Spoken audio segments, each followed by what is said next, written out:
저희가 비교하기로는 금융고속도로라고 하는데, 금융고속도로라고 하는 말을 제가 붙인 게 아니고 블랙락에서 이렇게 이름을 붙였습니다. 이더리움은 미래 금융고속도로가 될 수 있는 잠재력을 가지고 있다. 실제적으로 스테이블 코인의 50% 이상이 현재 이더리움 위에서 발행되고 유통되고 있는 상황이고요. 장기적으로 봐서는 리플의 블록체인 대중화에 있어서는 크게 흐름이 바뀐 적이 없었고, 그에 대한 노력도 굉장히 열심히 하고 있다.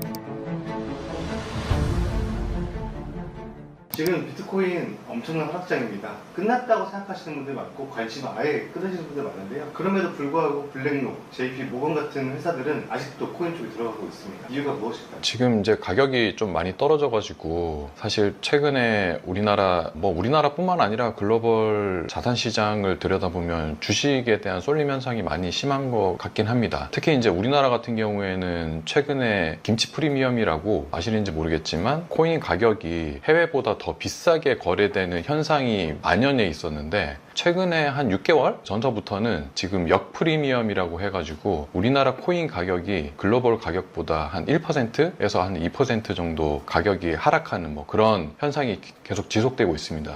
그 현상을 보면 사실 이 코인의 투자 자금이 이제 주식으로 많이 넘어갔다, 저희가 좀 추측해 볼 수 있을 정도로 투자자분들의 관심도가 많이 떨어진 것 같은데, 반면에 이제 글로벌리하게 기관 시장은 점점 더 커지고 기관 투자자의 주목도는 더 올라가고 있다고 보시면 좋을 것 같습니다. 아까 PD님께서 말씀해 주신 것처럼 JP모건이나 혹은 블랙락이라든지 이런 대형 금융회사들은 오히려 지금 시점에서 금융안에서 블록체인과 디지털 자산을 어떻게 융합하고 결합해서 새로운 상품을 만든다든지 아니면 인프라를 구축한다든지 이런 점에 이제 더 많은 노력을 기울이고 있고요. 그에 따라서 좀 더 장기적으로 본다라고 하면 이런 비트코인이나 이더리움을 비롯한 다양한 알트코인들에 대한 투자자들의 관심도 다시금 또 이렇게 돌아오지 않을까, 그렇게 조심스럽게 전망하고 있습니다. 김치 프리미엄 말씀하셔가지고요. 네. 대표적으로 리플 코인이요. 네. 지금 어떻게 보고 계신가요? 리플은 사실 굉장히 초창기의 그 코인이었고, 그 다음에 특히 이제 우리나라 국민들 같은 경우에는 워낙 이 시장에 좀 빠르게 진입한 케이스이기 때문에 당시에 이제 리플에 대한 선호도가 굉장히 높았고 투자자들도 굉장히 많은 상황이고요. 리플은 해외 송금을 좀 혁신하려고 했었고, 해외 송금 비즈니스를 금융시장 안에서 혁신적인 어떤 블록체인 기술을 통해서 혁신을 하려고 한 그런 굉장히 과감한 어떤 시도를 했었던 거고, 최근에 들어서는 이제 계속 이런 전술적인 흐름을 계속 바꿔가고 있습니다만, 사실 여전히 이제 전략적으로는 기관 시장을 타겟으로 해서 금융기관들의 어떤 인프라, 금융기관들의 어떤 상품 이런 것들을 좀 많이 개선하려고, 혁신에 가까운 개선을 하려고 하는 노력을 많이 보이고 있습니다. 그래서 그 큰 흐름에 있어서는 사실 별 이견이 없습니다만, 다만 이제 이게 다른 경쟁자 간의 체계, 그 다음에 기관 시장에 있어서 기존에 이제 기득권이라고 할 수 있는 대형 금융기관들의 채택 시기 이거에 따라서 가격 흐름이 이제 반영되기 때문에, 그런 가격적인 측면에서는 지금 투자자분들께서 좀 답답해 하실 부분들도 분명히 있겠습니다만, 장기적으로 봐서는 리플의 어떤 금융 대중화, 블록체인 대중화에 있어서는 크게 이제 흐름이 바뀐 적이 없었고, 그에 대한 노력도 굉장히 열심히 하고 있다라고 이제 평가할 수 있는 대표적인 디지털 자산 중에 하나입니다. 그러면 이런 회사들이 실제로 하려는 일은 무엇인지 궁금합니다. 방금 말씀드린 블랙록 같은 회사들이 비트코인 많이 사서 뭐 하겠다는 걸까요? 일단 두 가지 목적으로 보셔야 됩니다. 첫 번째는 지금 이런 블록체인 기술을 통해서 이 토큰화하고 디지털화하는 실물 자산들을 토큰화하고 디지털화 하려는 이제 노력들을 계속 하고 있는 거고, 그에 따라서 지금은 이제 아무래도 초기 시장이기 때문에 이 인프라를 선점하는 게 이제 굉장히 중요하거든요. 자기만의 어떤 특색을 나타낼 수 있는, 자기만의 장점을 드러낼 수 있는 어떤 금융 인프라가, 블록체인을 기반으로 한 신금융 인프라가 필요한데, 그런 것들을 지금 현재 구축하고 있는 시기다라고 이제 보시면 됩니다. 그래서 그게 이쪽 이더리움하고 솔라나, 아발란체 요런 리플 요런 이제 코인들이 금융 인프라를 블록체인 상에서 구축하려고 하는 것도 있고, 그 다음에 오히려 이제 JP 모건 같은 회사들은 오히려 이제 자체 블록체인 망을 통해서 그런 이제 새로운 수요들을 끌어들이려고 하는 흐름도 보이고 있고요. 그에 따라서 어떻게 보면 신 세력과 기득 세력 간의 어떤 좀 인프라 쟁탈전, 이제 일어나고 있다라고 이제 보시면 될 것 같습니다. 그래서 인프라적인 측면에서는 그러하고요. 그렇게 되면 사실 비트코인은 약간 좀 다른 결입니다. 비트코인은 이거는 사실 뭐 인프라라고 보기보다는 이거는 이 블록체인 금융 생태계가 커짐에 따라서 가장 어떻게 보면은 중심이 되는, 이게 기축이라고 해야 될까요? 아니면 기본 자산이라고 해야 될까요? 이게 가장 핵심이 되는 자산이기 때문에 이 비트코인에 대한 소유권을, 그 다음에 장악력을 높이려고 하는 노력들이 이제 계속 있게 될 것 같고요. 왜냐하면 이 투자자들이 이쪽 시장에 노출될수록 비트코인에 관심을 가질 수밖에 없거든요. 그에 따라서 비트코인에 대한 어떤 주도권 쟁탈전이 같이 동시에 일어나고 있다라고 이제 보시면 될 것 같습니다. 가격을 보면 조금 의문점이 드는데요. 기관들이 굉장히 많이 사고 있음에도 불구하고 가격은 떨어지고 있어요. 그러면은 개인들이 전혀 안 사는 건지, 이 떨어지는 건 어떻게 해석해야 될까요? 아까 서두에 말씀드렸다시피 개인들의 관심도가 좀 첫 번째 떨어진 게 이제 가장 큰 요인이 아닐까 싶고요. 최근에도 이란 전쟁이 이게 종식이 됐냐 아니면 연장이 됐냐에 따라서 이제 가격 흐름이 이제 많이 좀 흔들리는 경향이 있었고, 그 다음으로는 주식시장에 비해서 주식시장이 워낙 이제 많이 급등했기 때문에 주식에 대한 대중적인 선호도가 이제 더 높아진 뭐 그런 케이스도 있고, 그 다음으로는 투자자들의 어떤 위험 선호도가 많이 떨어졌다라고 이제 보실 수 있을 것 같습니다. 이게 디지털 자산이라는 것 자체가 사실 이제 가격 등락이 굉장히 변동성이 심하고, 그 다음에 아직은 이제 위험 자산을 넘어서 조금 더 이제 초고위험 자산, 위험 자산이라고 이제 볼 수 있거든요. 그에 따라서 이런 국제 정세가 불안하거나 아니면 현금화해야 될 시기가 도래하면 가장 먼저 이제 그 투자자들 입장에서는 유동성을 확보해야 되는 자산으로서 디지털 자산이 먼저 맨 첫 손에 꼽히기 때문에, 그에 따라서 개인들의 어떤 좀 선호도 현상이 이제 많이 줄어들게 된 것 같고요. 그에 따라서 이제 가격에 반영이 된 거고, 다만 저희가 일반 투자자로서 주목해야 될 부분들은 아까 말씀드렸다시피 이런 대형 금융기관들 위주로 해서 지금 현재 이 시장에 대한 인프라 쟁탈전도 지금 일어나고 있고, 그 다음에 이 법 제도와 관련된 어떤 개선도 분명히 지금 계속 일어나고 있거든요. 이런 부분들이 지금 단기적으로는 뭔가 또 가시적으로 투자자들이 혹할 만한 어떤 좀 호재성 정보가 나오고 있진 않지만, 중장기적으로 봐서는 이런 인프라가 튼튼하게 갖춰지고, 그 다음에 이 법적인 토대도 이제 마련이 되게 되면 아마 이런 개미 투자자 수준이 아니라 대형 금융기관들, 대형 기관들이 들어올 수 있는 어떤 탄탄한 토대가 되기 때문에, 그렇게 되면 디지털 자산의 가격은 사실 좀 중장기적으로는 굉장히 유망하다라고 이제 말씀드릴 수 있을 것 같습니다. 그러면 나중에는 이 주식도 코인처럼 밤에도 사고 팔 수 있게 되는 건가요? 네, 지금 현재도 디지털 자산 코인 투자자들 분들 같은 경우에는 투자하고 나서 이게 어떻게 보면 장점이자 또 이제 투자자 관점에서는 단점이 될 수도 있는데, 이게 내가 활동하지 않는 시간까지도 가격이 계속 노출되다 보니까 그런 거에 대한 좀 스트레스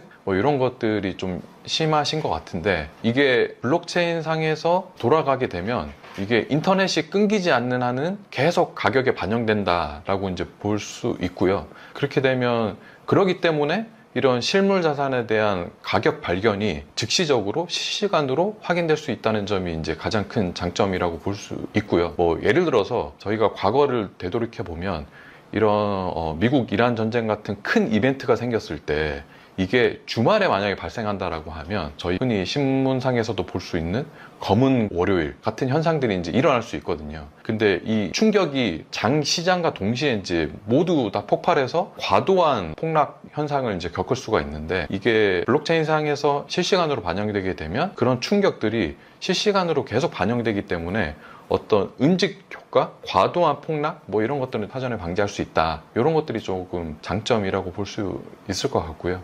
그에 따라서 전 세계 어디에 있든 누구든지 해당 기초자산에 쉽게 노출되고 투자할 수 있다는 점은 굉장히 큰 장점이라고 할 수 있습니다. 예를 들어서 외국인이 삼성전자 주식을 산다, 이런 것도 쉽게 가능해지는 건지, 나라를 넘어서서 주식을 더 쉽게 사고 파는 시대가 온다, 이렇게 해석하면 됩니다. 우리나라 사람들 같은 경우에는 당연히 삼성전자나 하이닉스 같은 주식을 사고 파는 게 아주 굉장히 당연하지만, 사실 외국인들 같은 경우에 한국의 단일 종목, 특정 주식을 구매하는 것은 굉장히 어렵습니다. 이게 그러면 외국인들이 어떻게 국내 주식을 사냐? 보통은 해외 금융기관을 통해서 펀드 형태로 해서 보통 투자를 하게 되거든요. 개별 종목을 사는 것은 굉장히 어렵습니다. 그래서 이 한국에 계좌를 트는 것도 굉장히 어렵고 외국인이라는 것도 증명을 해야 되고, 그래서 이게 지금 현재 이제 굉장히 디지털화도 안 돼 있어가지고 오프라인으로 이제 서류 제출하고 그거 승인 받고 그 다음에 이제 승인 득해서 실제로 이제 구매할 때도 보통 모바일 앱이나 전자증권으로 하지 않고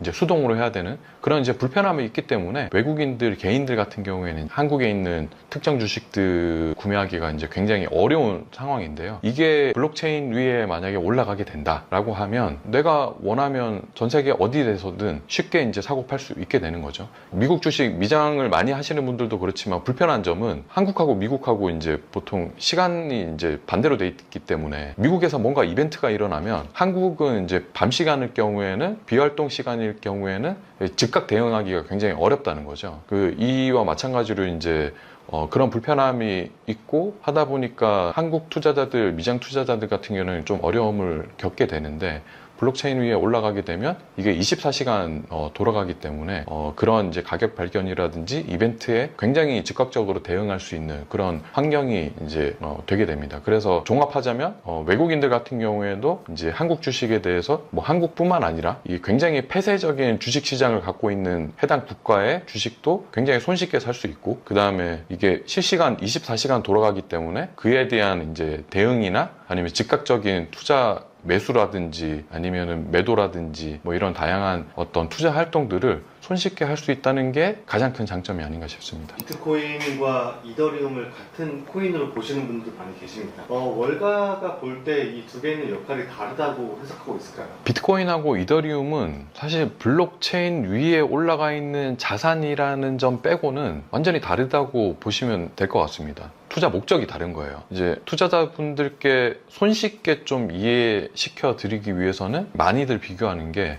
비트코인은 디지털 금이고 그 다음에 이더리움은 금융 인프라다라고 이제 좀 비교를 많이 하는데, 비트코인 같은 경우에는 사실상 이게 실생활에 굉장히 많이 쓰이는, 그 다음에 활용도가 많고 뭔가 확장성이 많은 그런 자산은 아닙니다. 이게 소유 욕구를 굉장히 자극하는 새로운 디지털 시대의 자산이라는 측면에서 투자자들 같은 경우에는 희소성이 분명한 자산이기도 하고 해서 이제 어떻게 보면 모으는데, 소유하는데 좀 많이 집중을 한다라고 하면, 이더리움은 블록체인 기술을 가장 손쉽고 가장 다양하고 가장 확장적으로 운영할 수 있는 그런 어떤 인프라다라고 이제 보시면 될 것 같고요. 그에 따라서 이제 저희가 비교하기로는 금융 고속도로라고 하는데, 이거 금융 고속도로라고 하는 말을 제가 붙인 게 아니고 블랙락에서 사실 이렇게 이름을 붙였습니다. 그래서 이더리움은 미래 금융 고속도로가 될 수 있는 잠재력을 가지고 있다.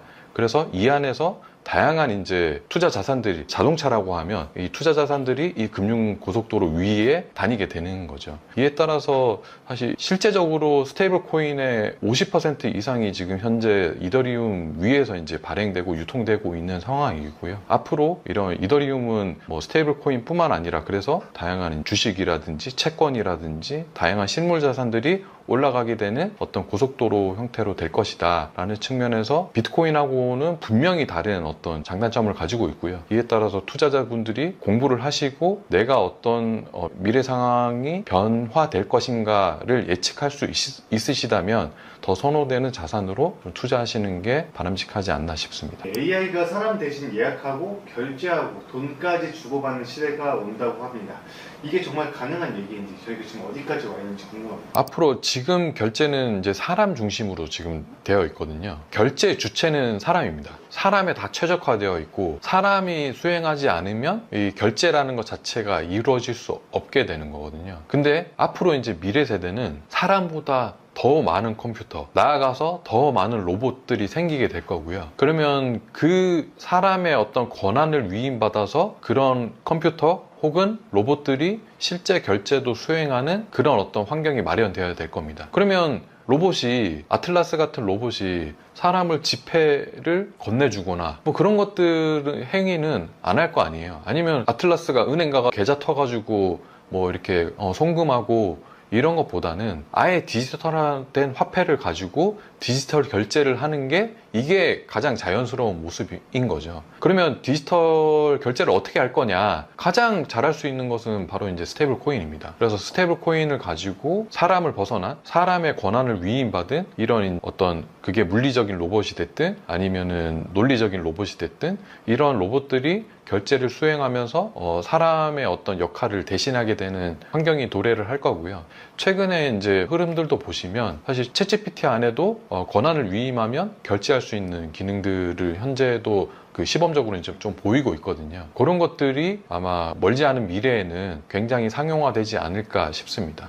AI가 돈을 주고받는다. 지금처럼 사람이 확인하고 잔돈 거스르고 결제하고 이런 방식과는 어떤 차이가 정확히 있는가요? AI 결제가 기존 결제하고 어떻게 보면 차별화된 크게 보면 세 가지를 꼽자면 첫 번째가 초소액 결제, 그 다음에 두 번째가 초고속 결제, 그 다음에 세 번째가 초고빈도 결제라고 이제 볼 수 있습니다. 먼저 이제 초소액 결제라고 하면 최근에는 좀 안 그럽니다만 그 소비자분들께서 구독자분들께서 과거에 한 몇 년 전만 하더라도 편의점 가서 내가 1,000원짜리 카드 결제하려고 그러면은 굉장히 좀 안 받으려고 하고 불편해하고 이런 것들이 있었거든요. 그런 시절이 있었는데 그 사유를 보자면 1,000원을 결제해도 사실 가맹점이 부담하는 이 수수료가 거의 퍼센테이지로 따지면은 2, 3%에 달할 정도로 굉장히 많은 부분을 차지하고 있었기 때문에 그래서 이제 가맹점주 입장에서는 굉장히 그런 것들이 불편했던 거거든요. 최근에는 워낙 그 결제 시장이 전자결제 시장으로 흐름으로 많이 넘어가다 보니까 그런 것들이 좀 많이 낮아지긴 했는데 앞으로 로봇 결제가 그 다음에 사람의 권한을 받은 어떤 논리적인 결제가 좀 더 많아지게 된다라고 하면 이 초소액 결제가 굉장히 많아질 겁니다. 뭐 예를 들어서 지금 저희가 유튜브를 본다고 했을 때 저희는 그냥 유튜브를 한 달에 2만 원, 3만 원 내고 구독 결제를 하는데 이게 어떻게 보면 되게 불합리할 수 있거든요. 왜냐하면 어떤 사람은 유튜브를 진짜 하루에 막 20시간 보는 사람도 있고 어떤 사람은 뭐 일주일에 내가 필요한 영상만 한 30분밖에 안 보는데 가격은 똑같이 낸단 말이에요. 이거를 굉장히 공정하게 가격을 매기기 위해서는 초 단위로 이 검증할 수 있는 어떤 과금 체계를 만들게 되면 이 이용자 입장에서도 합리적이고 그 다음에 유튜브 입장에서 제공자 입장에서도 굉장히 공정한 과금 체계가 될 겁니다. 이게 이제 어떻게 보면 구독 결제 굉장히 선진화된 모습인데 이런 것들이 점점 많아질 것이다. 그렇게 되면 이 초 단위로 어떻게 보면 영상을 시청하는 초 단위로 이 과금을 설계할 수 있는 체계가 마련되는 것이죠. 뭐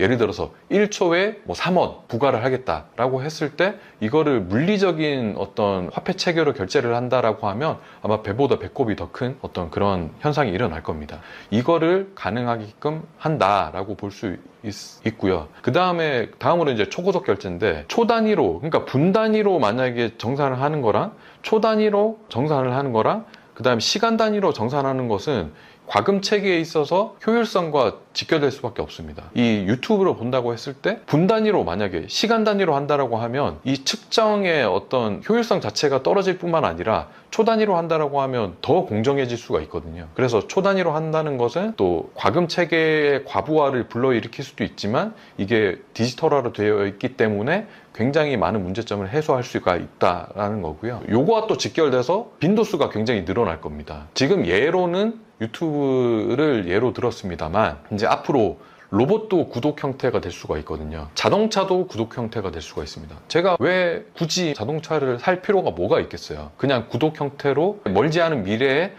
자동차도 구독하는 형태가 된다라고 했는데 그게 현재로서는 아직까지 그냥 렌터카의 어떤 시장 환경을 크게 벗어나고 있지는 못하거든요. 그런 것들이 사실은 이런 이제 결제 체계하고도 맞물리는 현상입니다. 자동차도 마찬가지로 그 시간 단위로 구독할 수 있고 초 단위로, 분 단위로 구독할 수 있다라고 하면 훨씬 더 많은 사람들이 이런 이제 구독 경제에 더 많이 노출되게 될 것이고 구독 경제가 더 활성화될 것이고 이렇게 이런 어떤 목표점을 달성하기 위해서는 스테이블 코인은 반드시 필요하고 스테이블 코인이 그 역할을 이제 대부분 문제점을 해소하면서 역할을 차지할 수 있게 되지 않을까 싶습니다. 결국 지금 결제는 카드나 은행에 삼성페이 결제를 하잖아요. 이 AI가 돈을 쓰려면 왜 스테이블 코인이나 토큰이 필요하다는 얘기가 나오는 건지 궁금합니다. 결제 시스템 자체가 그동안 이게 지금 과도기에 있습니다. 우리는 지금 미래 디지털 경제 그 다음에 로봇 경제로 넘어가는 그 과도기에 있어요. 한 조사에 따르면 2050년이 되면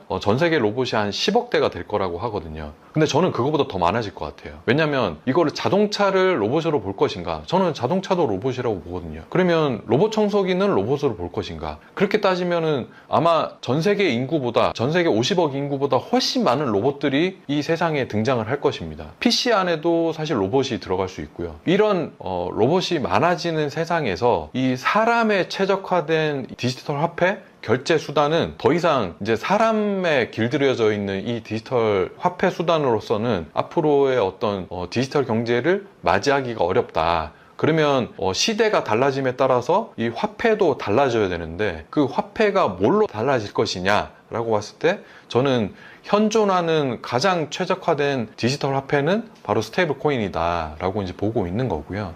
스테이블 코인이 그래서 기존의 사람이 만든 사람 중심의 어떤 화폐 시스템에서 이런 디지털 경제, 로봇 경제로 전환되는 시기에 가장 최적화된 화폐로서의 역할을 하게 될 것이다 라고 저는 그렇게 전망하고 있습니다. 이쪽 분야에서 제일 얘기가 많이 나오는 인물이 일론 머스크잖아요. AI 그리고 방금 말씀해주신 로봇 이런 위성 사업도 금융과 지금 방금 말씀해주신 부분에 연결될 수 있는 걸까요? 일론 머스크는 지금 뭐 되게 과거에 들어보면 되게 허황된 얘기를 한 것처럼 보였지만 그런 것들이 이제 점차 현실이 되면서 사람들이 더 일론 머스크에 열광하고 일론 머스크가 하는 사업들에 대해서 더 진지하게 바라보고 뭐 그런 것들이 최근에 이제 스페이스X 상장과 맞물리지 않은 건가 싶습니다. 지금 일론 머스크는 화성에 사람을 보내겠다라고 이제 하고 있는데 과연 화성에 단편적으로 봤을 때 화성에서 우리가 달러 종이 지폐를 들고 가서 거기서 결제하는 그런 환경에 처해질까요? 저는 그건 아니라고 보고요. 그러면 결국에는 디지털화된 화폐를 들고 가야 되는데 디지털화된 화폐를 가장 잘 구현할 수 있는 형태가 바로 스테이블 코인이 아닌가라고 생각이 되고요. 앞으로 뭐 그 화성 이주뿐만 아니라 지금 뭐 일론 머스크 같은 경우에는 아예 우주 공간에 데이터 센터를 지어서 데이터 센터를 통해서 AI 토큰을 생성을 하고 AI 토큰을 통해서 지구상에 있는 사람들이 이런 인공지능에 좀 더 손쉽게 접근하고 활용할 수 있게끔 하겠다라는 이제 청사진을 내보이고 있는데 거기서 활용되는 것도 바로 스테이블 코인 그 다음에 디지털 자산들입니다. 여기서 데이터 센터에서 생성되는 이 토큰들을 이거를 실질적으로 지구상에서 이제 가장 공정하고 공평하고 안정적으로 운영할 수 있는 저는 망도 블록체인 네트워크 망이라고 생각하고요. 거기서 다닐 수 있는 그러면 토큰을 아예 스테이블 코인과 결합해서 운영할 수도 있고 아니면 토큰 자체를 별도로 이제 디지털 자산 형태로 해서 운영할 수 있는 형태도 되고 그거는 아직은 명확하게 이제 결정은 안 됐습니다만 블록체인 상에서 활용할 수 있는 영역은 저는 이 일론 머스크가 그리고 있는 미래 상황에서 가장 잘 호환되고 가장 잘 적용할 수 있는 분야가 바로 블록체인, 그 다음에 스테이블 코인, 앞으로 토큰화되는 세상이지 않을까 싶습니다. 그래서 어떤 자산을 모아야 한다는 건지 조금 더 명확하게 설명 가능하실까요? 이런 이제 스테이블 코인에 그 다음에 RW에 대한 어떤 시장이 커짐에 따라서 그러면 사람들이 앞으로의 자산은 내가 투자를 하는 자산은 뭐가 될 것인가를 한번 좀 생각을 해보시면 저는 뭐 결론은 쉽게 다다르지 않을까 싶습니다. 첫 번째가 저는 비트코인이라고 생각을 하고요. 뭐 혹자는 비트코인이 스테이블 코인이 커지면 비트코인이 작아지지 않느냐 뭐 그런 이제 어떤 경쟁 관계로서 이렇게 좀 의문을 가지시는데 저는 스테이블 코인 시장이 커지면 비트코인 시장은 덩달아서 더 많이 커질 거라고 예상을 하고 있습니다. 스테이블 코인이 전 세계 사람들한테 전자지갑 그 다음에 이 디지털 화폐에 대한 어떤 노출도를 극대화시키면서 이 시장에 들어온 사람들은 그러면 당연히 이 대표적인 핵심 자산인 비트코인의 이제 이해도가 높아지고 이런 자산에 대한 소유권을 더 가지게 될 것이고 그에 따라서 이제 비트코인도 더 커질 거라고 생각하고 있고요. 보유 자산으로서의 비트코인은 그러하고 그러면 그 나머지 이런 이제 디지털 자산, 블록체인 위에 굴러가는 어떤 온체인 자산이 점점 커짐으로써 이런 인프라의 역할을 누가 할 것이냐라고 봤을 때 그러면 뭐 지금 현재 스테이블 코인의 50% 이상을 점유하고 있는 이더리움이 될 것이냐 아니면 뭐 서클 같은 회사가 될 것이냐 스테이블 코인도 잘했으니까 앞으로 이제 다양한 어떤 뭐 다른 자산으로 확장성도 뭐 서클이 더 있을 것이냐 아니면은 뭐 이런 두 가지를 다 추구하고 있는 리플이 될 것이냐, 아니면 이더리움의 킬러가 되고 싶은 솔라나가 될 것이냐,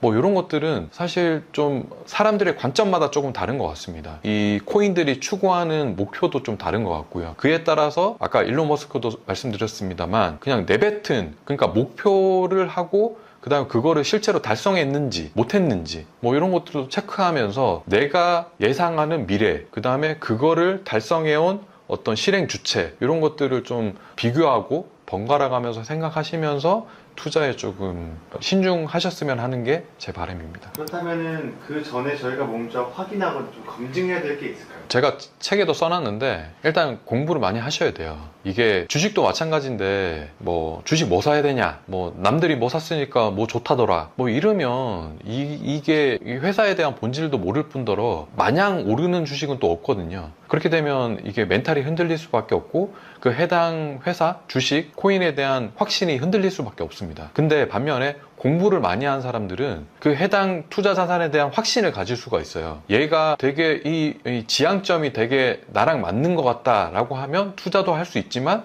이게 마일스톤 지키는 거 보니까 너무 조금 좀 허술하고 제대로 이렇게 실현을 못하는 것 같아 라고 하면 과감하게 손절할 수 있는 뭐 그런 기본적으로 공부가 되어 있어야 내가 투자를 할 수 있는 것이지, 단순히 남들이 추천한다고 해서, 누가 샀다고 해서, 아니면 누가 뭐 이런 거 좋은 것 같다라고 해서 투자한다라고 하면 그거는 절대 장기적인 투자가 될 수 없고 나의 어떤 좀 탄탄한 자산군을 형성하기는 어렵다고 봅니다. 그래서 주식보다 오히려 이 코인이 더 어렵거든요. 생소한 부분들도 많고 공개된 정보들도 상대적으로 적고, 그래서 그런 부분들 좀 많이 염두에 두시면서 공부를 많이 하셔라 라고 좀 조언 드리고 싶습니다. 한 2030년 정도가 되면 블록체인 위에 이제 실물자산 RWA 시장이 한 2조 달러가 될 것으로 이제 예상을 하고 있습니다. 우리나라도 이제 법적 토대가 갖춰지면서 토큰 증권이라는 시장이 새롭게 이제 내년 초에 열리게 되고요. 그리고 토큰화된 화폐, 스테이블 코인 시장도 지금 급속도로 커지고 있고, 지금 현재는 이제 450조 원을 넘을 정도로 굉장히 많이 활용되고 있습니다. 저는 감히 이 업계에 있으면서 예상하건대